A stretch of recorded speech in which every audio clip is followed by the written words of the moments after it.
This is a special preview of A Woman is a God, an audio novel by Amy Lee Lillard.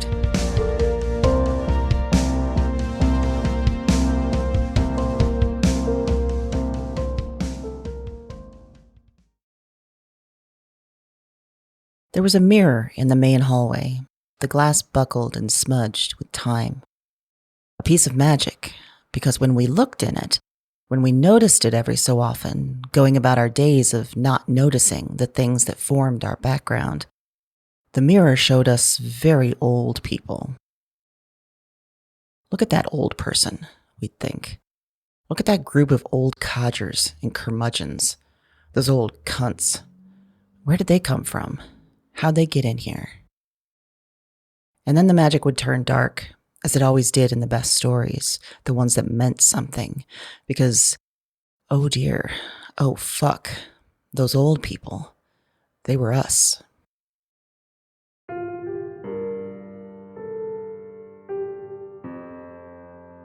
There was home, and there was the world outside. And why would you need to go outside?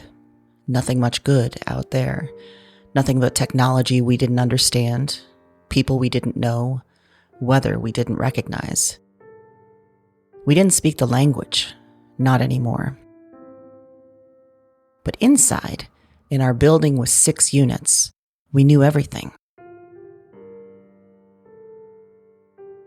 We knew each other, knew our stories, our needs, our sorrows. We were family, the truest kind, connected not by fickle and bruised blood, but by choices and time. We could thrive inside, in our home, even in our last years. There's alone, I would often say when I was younger, and there's lonely, 2 very different things. Those who saw the house from the outside, people of the city spotting it as they walked or pedaled or motored or flew past, those people often didn't believe their sight. Because they would see a 3-story condo building. They wouldn't call it condos in their heads as language had moved on, real estate shifted. Space so small and population so large in this city and all cities.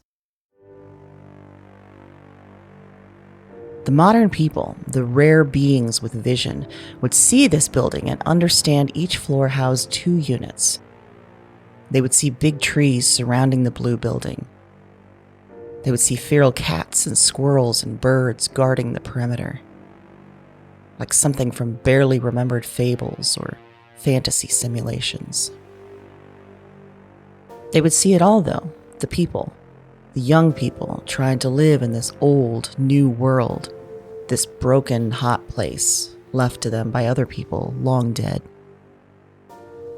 They'd see that impossible house and they'd wonder. And inside, we lived. For a while, anyway. But that was all part of the deal, the dream. In our 30s and 40s and 50s, at hotel happy hours and house parties and sidewalk patios and weddings, at brunches and dinners, at weekend trips and winter cabins, we joked while not joking. Other friends, other family, they married and had children, let their other connections lapse, let their bloodline dictate their future. We, with troublesome families of birth, with no desire to have children, we clung tight to one another, and we promised. The castle, we said, laughing with needy eyes. All of us, far in the future, when old and wizened, wrinkly and dry, we'd come together with a home we'd share. With hot attendants, we'd joke, shirtless chefs, muscled cleaners, busty nurses, eye candy for all of us queer weirdos, even if our dicks and cunts were too old to respond anymore, even if the hot young things were there to wipe our asses, do the things our bodies could no longer do. With all our money, we'd say, getting more serious as we got older, pooled 401ks and IRAs, funds that wouldn't pass on to any kids. We could live well. One place, group protection. That's what our future would hold. We lived our lives and would occasionally notice age spots on our hands, slack skin under our jaws, puckering around lips, hair disappearing or fully losing color, knees that ached in thunderstorms, ears that didn't register sound, eyes that didn't see things meant to be seen.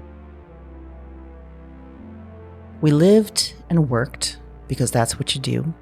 And even as the world got weirder, climate stranger, youths smarter and dumber, we had our routines. And then the time came when work would no longer be our routine, when our homes no longer worked for our bodies, when we were ignored, overlooked, invisible under old skin. Time to decide. We didn't do it fast enough. The first deaths took us by surprise, and a few moved away, called to the corporate homes filled with technology and the promise of vitality. The diehards, the leftovers, we stayed. 7 of us. And we did it. We spent our final years together. We just never thought too much about what would happen next. Because when you're the last one, the last old one, the only one left in your dream communal home, the one who somehow lives longer than everyone, the one who watches them all die, what then? I became the witch from the fairy tales, impossibly old, haunting a big home filled with ghosts, looking out on a modern world with my medieval memories, deciding if I would use my witchery for good or bad, wondering if the distinction ever existed.